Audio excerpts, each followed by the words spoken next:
આચાર્યોનું ચિંતન છે. શ્રી મહાપ્રભુજીએ કેવલ માયાવાદનો જ નિરાશ નથી કર્યો, પણ બ્રહ્મવાદથી જે જુદી દલીલો છે, બ્રહ્મવાદ કરતા જેટલી પણ જુદી વિચારધારાઓ છે, એ બધાને શ્રી મહાપ્રભુજીએ નિરુત્તર કર્યા છે. આમ શ્રી મહાપ્રભુજીએ સર્વવાદોનું નિરાકરણ કર્યું છે. તમામ શાસ્ત્રોના પ્રમાણ આપી સાકાર પૂર્ણ પુરુષોત્તમનું સ્વરૂપ શ્રી મહાપ્રભુજીએ સ્થાપિત કર્યું છે.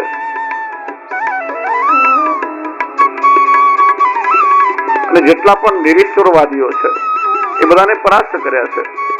શ્રી મહાપ્રભુજીએ પણ સમજાવ્યું કે આ બ્રહ્મવાદ એ ભક્તિ માર્ગ સાથે સંબંધિત છે. બ્રહ્મવાદમાં ડગલે ને પગલે ભક્તિ માર્ગનું પ્રાધાન્ય છે. પ્રસંગ આવે છે વિક્રમ સંવત 1546 માં મહાપ્રભુજી ઉજ્જૈન પધાર્યા. સાંદીપની ઋષિના આશ્રમ પાસે શ્રી મહાપ્રભુજીનો મુકામ હતો. સામાન્ય રીતે આપસી કઈ પધારે તો વૃક્ષની છાયામાં આપ મુકામ કરે. ત્યાં કોઈ વૃક્ષ નહીં હતું, તડકો તપી રહ્યો હતો.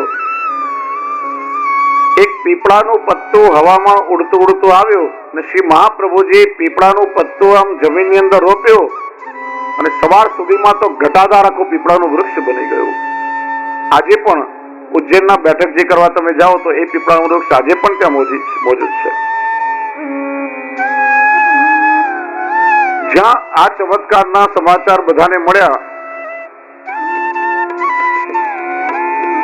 બધા જ મતાંતરવાદીઓ કોઈ શ્રી મહાપ્રભુજીની પાસે આવવાની હિંમત ના કરે. શ્રી મહાપ્રભુજી જયારે સુબોધનીજી પર વચનામૃતનો પ્રારંભ કર્યો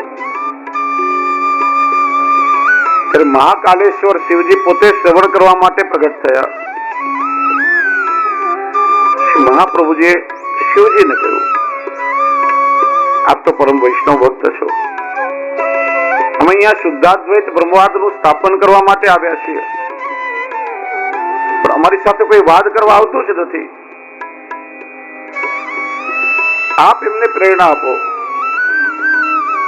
કઈના વિદ્વાન બ્રાહ્મણો મારી સાથે શાસ્ત્રાર્થ કરવા માટે આવે.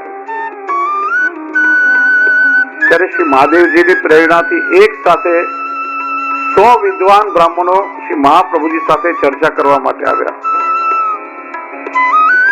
અને બધા બ્રાહ્મણોએ અંદર નક્કી કર્યું કે આપણે 100 બ્રાહ્મણો એક સાથે શ્રી વલ્લભાચાર્યજીને પ્રશ્ન પૂછશું. એક સાથે બધાના ઉત્તર થોડી આપી શકશે, અને આપણને ઉત્તર નહીં મળે એટલે આપણે એમને પરાજિત ઘોષિત કરી દઈશું. નક્કી કરીને 100 બ્રાહ્મણો એક સાથે શ્રી મહાપ્રભુજી સાથે શાસ્ત્રાર્થ કરવા માટે આવ્યા.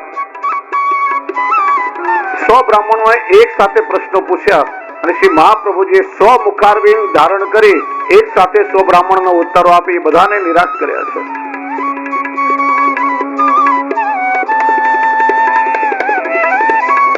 બધા જ પાછા ફરી ગયા દંડવત કરીને. કેવા લાગ્યા, મહારાજ તમે તો સાક્ષાત ભગવાન છો. વિદ્વાન સાથે ચર્ચા થાય, ભગવાન સાથે ચર્ચા ન થાય. આ રીતે શ્રી મહાપ્રભુજી બૌદ્ધ, જૈન, શાક્ત, માયાવાદી, મીમાંસક, નૈયાયિક બધાના મતોને પરાસ્ત કર્યા. માટે આપશ્રીનું નામ છે સર્વવાદી નિરાશકૃતે નમઃ.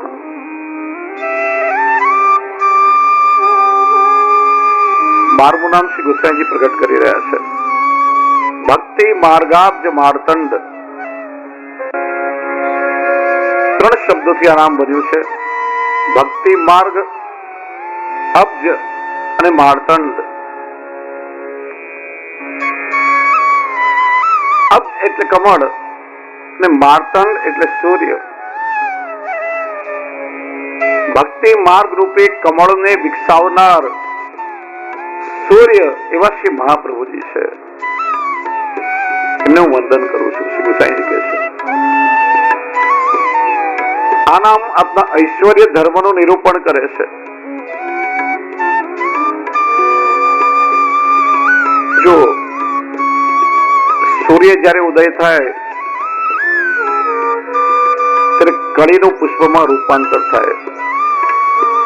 કમળની કળીને ખીલવી ના પડે, કળીમાંથી કમળનું ફૂલ ખીલી જાય. શ્રી મહાપ્રભુજી રૂપી ભક્તિ માર્ગનો સૂર્ય જયારે ઉદય થયો ત્યારે બે કમળની કળીઓ ખીલી છે. આ બે કળી કઈ? વિક્રમ સંવત 1535 ચૈત્ર વદ 11 દિવસે મધ્યાહ્ન સમયે ચંપારણ્યમાં અગ્નિના તેજ પુંજની મધ્યમાં જયારે શ્રી મહાપ્રભુજીનું પ્રાગટ્ય થયું, શ્રી વલ્લભ રૂપી સૂર્યોદય થયો, એનો પ્રકાશ પડ્યો અને એ સમયે ગોવર્ધન પર્વત પર શ્રીનાથજીનું મુખારવિંદ પ્રગટ થયું છે. માનો ભક્તિ માર્ગનો સૂર્ય ઉદય થતા પ્રભુના મુખ કમળની કલી ખીલી છે. વિક્રમ સંવત 1535 મહાપ્રભુજીનો પ્રાગટ્ય દિન અને એ ચૈત્ર વદ 11 દિવસ અહીંયા શ્રી મહાપ્રભુજીનું પ્રાગટ્ય થયું અને એ સમય ગિરિરાજજીની કંદરામાંથી ગોવર્ધનો ધરણ શ્રીનાથજી બાવાનું મુખારવિંદ પ્રગટ થયું છે. નાગ પંચમીના દિવસે હસ્તનું પ્રાગટ્ય થયું. મહાપ્રભુજીના પ્રાગટ્યની સાથે શ્રીનાથજીનું મુખ કમળ ખીલ્યું છે. બીજું કયું કમળ ખીલ્યું? કે સમગ્ર દૈવી સૃષ્ટિ જે પ્રભુથી વિખૂટી પડેલી હતી, પ્રભુથી વિખૂટા પડીને જે જીવો ભૂતલ પર આવ્યા હતા જેમનો ઉદ્ધાર કરવા માટે શ્રી વલ્લભનું પ્રાગટ્ય થયું છે. એ બધા દૈવી જીવોના હૃદયની કલી પણ ખીલી. આજે દૈવી જીવોનો ભાગ્ય ઉદય થયો છે. જો જ્યાં સુધી શ્રી વલ્લભનું પ્રાગટ્ય નતું થયું ત્યાં સુધી શ્રીજી બાવા પણ કેવલ દુગ્ધ પાન કરીને બિરાજ્યા હતા.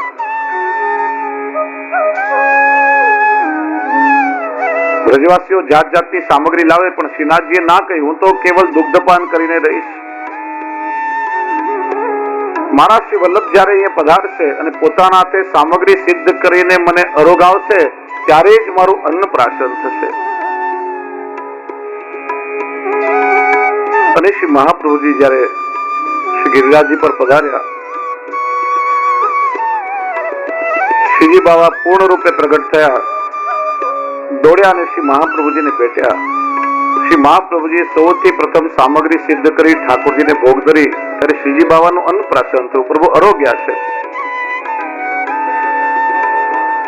એક તો પ્રભુનું મુખ કમળ ખીલ્યું અને બીજું ભક્તોનું હૃદય કમળ ખીલ્યું.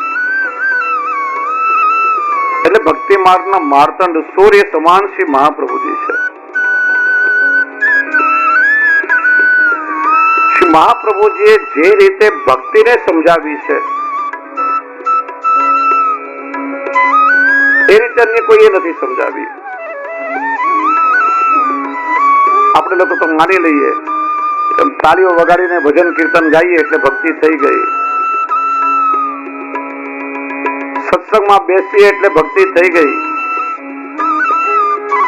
યાત્રાઓ કરવા જઈએ તો ભક્તિ થઈ ગઈ. પરંતુ ભક્તિનો સાચો અર્થ આ નથી. જો ભાગવતજીમાં પણ ભગવત પ્રાપ્તિના 3 માર્ગ બતાવવામાં આવ્યા, જ્ઞાન માર્ગ, કર્મ માર્ગ અને ભક્તિ માર્ગ. જ્ઞાન નિષ્ઠા તદા જ્ઞેય સર્વજ્ઞો હિ યદા ભવેત, કર્મ નિષ્ઠા તદા જ્ઞેય યદા ચિત્તમ પ્રસિદ્ધતિ, ભક્તિ નિષ્ઠા તદા જ્ઞેય યદા કૃષ્ણમ પ્રસિદ્ધતિ. વાસ્તવમાં ભક્તિનો અર્થ શું? ભક્તિનો અર્થ એ છે કે જેમાં પ્રભુની પ્રસન્નતા છે.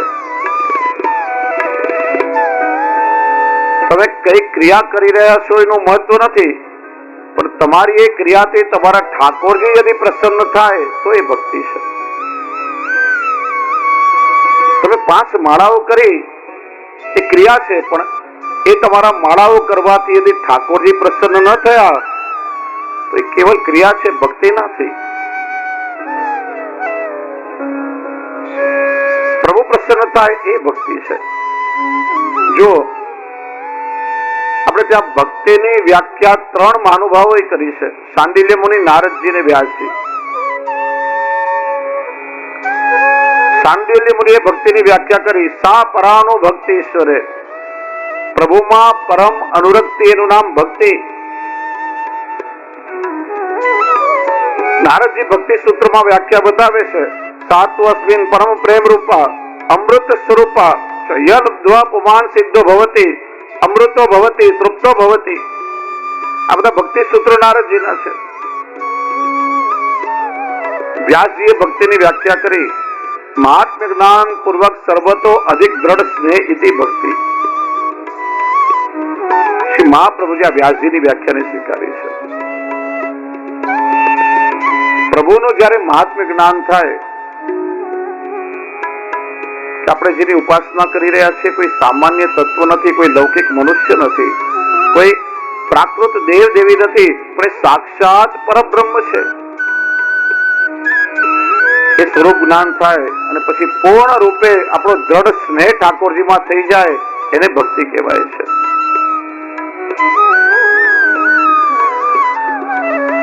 કેમ કે મહાત્મ્ય જ્ઞાન વગર સ્નેહ પણ દ્રઢ ન થાય.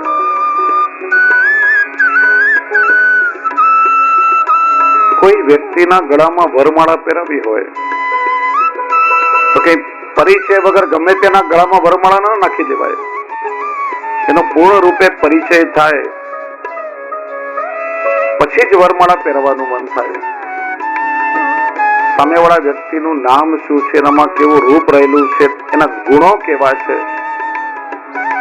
એ કેવા કાર્યો કરી રહ્યો છે, એમ પ્રભુના નામ રૂપ ગુણ લીલા બધું જીવ જાણે. મહાત્મ્ય જ્ઞાન થાય ત્યારે પ્રભુના સ્વરૂપમાં જીવનો દ્રઢ સ્નેહ થાય છે. અને પ્રભુની સેવા કરવાથી સ્નેહ આપણો વધે છે, સુદૃઢ બને છે, અનન્ય બને છે, પરિપક્વ બને છે. અને એ આપણો સ્નેહ અનન્ય અને પરિપક્વ થાય ત્યારે ભક્તિ થઈ કહેવાય છે. ભક્તિ એ કેવલ કોઈ ક્રિયા નથી. શ્રી મહાપ્રભુજી પણ આજ્ઞા કરે છે, શાસ્ત્રમ અવગત્ય મનોભાગ દેહી શ્રી કૃષ્ણ સેવ્ય. શાસ્ત્રને જાણી, પ્રભુના મહાત્મ્યને જાણીને પ્રભુની સેવા તમે કરો તો સ્વરૂપ જ્ઞાન થશે તમને. કેમ કે જાણશો તો એને માણી શકશો, જાણ્યા વગર તમે એને માણી નહીં શકો. અને જો મહાત્મ્ય જ્ઞાન પણ કેટલું કે દાળમાં મીઠું નાખીએ એટલું. એક નવી વહુ પરણીને ઘરમાં આવી, સાસુમાએ શિખામણ આપી, બેટા જો બીજું બધું તો ઠીક, પણ આપણા ઘરમાં છે ને દાળ બધાને બહુ ભાવે છે, દાળમાં બરાબર મીઠું નાખજે, દાળ બગડવી ના જોઈએ. પહેલીને લાગ્યું કે આ દાળમાં મીઠાનું બહુ મહત્વ લાગે છે, જેટલી દાળ એટલું મીઠું નાખ્યું. સ્વાદ બગડે ને. એમ જ્ઞાન પણ કેટલું હોવું જોઈએ કે જે તમને પ્રભુમાં પ્રેમ કરાવે. ભક્તિ ઉપર જયારે જ્ઞાન સવાર થઈ જાય ને ત્યારે જીવની બુદ્ધિમાં દોષ આવે છે, પછી ભક્તિ ના કરી શકે. આજે જ્ઞાન છે ભક્તિનું પોષક છે. ભક્તિને જેટલું પોષણ મળે એટલું જ્ઞાન હોવું જોઈએ. ભક્તિ ઉપર જ્ઞાન સવાર થઈ જાય તો હૃદયનો ભાવ ભક્તિ બધું તિરોહિત થઈ જાય. વૈષ્ણવ માટે તો પ્રભુનું શેમાં સુખ છે ને પ્રભુનું શેમાં પરિશ્રમ છે, એ જ્ઞાન મહત્વનું છે. જ્ઞાન જયારે સવાર થઈ ગયું, ભક્તિ તિરોહિત થઈ જાય, પછી જીવને દોષ બુદ્ધિ શરૂ થાય, બધે દોષ દેખાવા લાગે. સંસ્કૃતમાં જ્ઞાનીને દોષજ્ઞ કહે છે. કોઈ વ્યક્તિને કોઈ વસ્તુનું વધારે પડતું જ્ઞાન મળે ને, એનો આનંદ ક્યારે ન લઈ શકે, હંમેશા એને દોષ જ દેખાય. સારો સોની હોય, સ્વર્ણકાર હોય, એના હાથમાં તમે કોઈ સારું આભૂષણ આપશો ને, એ આભૂષણનો આનંદ નહીં લઈ શકે. પેલા તો જોશે કેટલા ટચનું સોનું છે, પછી એના ઘડતરમાં ભૂલ ક્યાં ક્યાં છે પેલા ગોતશે, એનો આનંદ ના લઈ શકે. સારો આર્કિટેક્ટ કે કોન્ટ્રાક્ટર હોય ને કોઈ સારા ભવનમાં તમે લઈ જાઓ, કોઈ એક આલિશાન નકશી વાળું સુંદર ભવન હોય, એનો આનંદ નહીં લે, અને કન્સ્ટ્રક્શનમાં ફોલ્ટ ક્યાં ક્યાં છે પેલા શોધશે. એમ જ્ઞાનીના જગતમાં બધે દોષ દેખાય. જ્ઞાની કે છે આ સંસાર કષ્ટ સાધ્ય છે, ભ્રમણાત્મક છે, માયાજાળ છે, દુષ્કર છે. ભક્ત શું કે છે? આ બધી જ ભગવદાનંદની અભિવ્યક્તિ છે, આ બધી પ્રભુની લીલા છે. અરવિંદ મહર્ષિ એક બહુ સરસ વાત કહી. What is world? An eternal child playing an eternal game in an eternal garden. એક શાશ્વત બાળક એક શાશ્વત ઉદ્યાનમાં જે શાશ્વત ક્રીડા કરી રહ્યો છે, એ આ જગત છે. એનું કારણ ભક્ત દ્રષ્ટિ છે. ભક્ત દ્રષ્ટિથી જોશો તો બધે તમને ગુણ જ ગુણ દેખાશે, અને જ્ઞાન દ્રષ્ટિથી જોશો તો આ જગતમાં બધે દોષ દેખાશે. એટલે શ્રી મહાપ્રભુજી કહે છે જ્ઞાન જરૂરી છે, પણ એટલું દાળમાં જેટલું મીઠું, જે દાળનો સ્વાદ વધારે, સ્વાદ બગાડે એટલું મીઠું ના ચાલે. એમ પ્રભુમાં તમારો સ્નેહ થાય, પ્રભુનું મહાત્મ્ય સમજાય, એટલું જ્ઞાન જરૂરી છે. એટલા માટે શ્રી મહાપ્રભુજી શુદ્ધ વિલક્ષણ પુષ્ટિ ભક્તિનો માર્ગ આપણને બતાવ્યો. ભક્તિ મર્યાદામાં પણ છે ને ભક્તિ પુષ્ટિમાં પણ છે. મર્યાદામાં કોઈ પણ દેવ દેવીને આરાધ્ય બનાવીને ભક્તિ કરી શકાય, અને મર્યાદા માર્ગમાં ભક્તિનું અંતિમ ફલ મોક્ષ છે. ત્યાં જે પણ જ્ઞાન કર્મકાંડ આદિ જે પણ કરવામાં આવે છે, એકમાત્ર હેતુ છે કે મોક્ષની પ્રાપ્તિ. અને એટલા માટે મર્યાદા માર્ગમાં વિધિ વિધાનનું મહત્વ વધારે છે. પ્રભુમાં પ્રેમ પછી લોપ થઈ જાય, કેવલ વિધિ વિધાનમાં જ મન રહ્યા કરે. ત્યારે પુષ્ટિ ભક્તિનું સ્વરૂપ શું? પુષ્ટિ માર્ગમાં આપણા એક જ ઈષ્ટ ભગવાન શ્રી કૃષ્ણ. કૃષ્ણ પ્રત્યે જ અનન્ય પ્રેમ, કૃષ્ણના ચરણોનો દ્રઢ આશ્રય, કૃષ્ણના ચરણમાં સર્વસ્વ સમર્પણ, કૃષ્ણની જ સેવા, અને એ ભક્તિનું ફલ છે ભગવદ રસાનુભૂતિ. કેમ કે ભક્તિ માર્ગ એ પ્રેમ માર્ગ, અને અનન્યતા વગર પ્રેમ ન થઈ શકે. આજે મને અહીંયા ભટક્યું, કાલે ત્યાં